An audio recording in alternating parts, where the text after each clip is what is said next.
অনেক চেষ্টা করেও ফিনান্সিয়ালি কিছুতেই স্ট্রং হতে পারছেন না। বাড়িতে বাস্তুদোষ হয়তো রয়েছে। জানেন কি কি ধরনের বাস্তুদোষ থাকলে পরে ফিনান্সিয়াল দিকটাকে কিন্তু হাজার চেষ্টা করেও কিন্তু স্ট্রং করা যায় না। 1 নম্বর হচ্ছে কিচেন টয়লেট যাদের পাশাপাশি রয়েছে।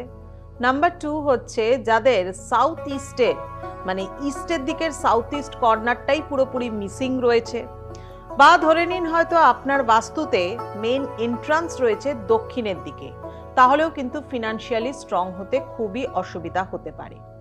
সদর দরজার সোজাসুজি মেন এন্ট্রান্সের সোজাসুজি যদি টয়লেটের দরজা থাকে তাহলেও কিন্তু টাকা পয়সা জলের মতো বেরোতে থাকে। আপনি রোজগার করেন হয়তো, কিন্তু সঞ্চয় করতে পারবেন না, এই রকম পরিস্থিতি ক্রিয়েট হতে পারে।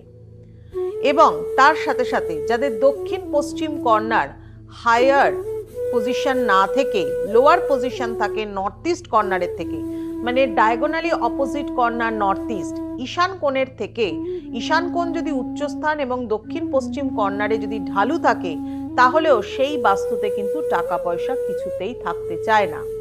যারা আলমারির পজিশন রেখেছেন একেবারে পুরোপুরি পূর্ব দিকে, তাদেরও কিন্তু টাকা পয়সা থাকে না, টাকা পয়সা সঞ্চয় হয় না, অর্থ কিন্তু বেরোতেই থাকে।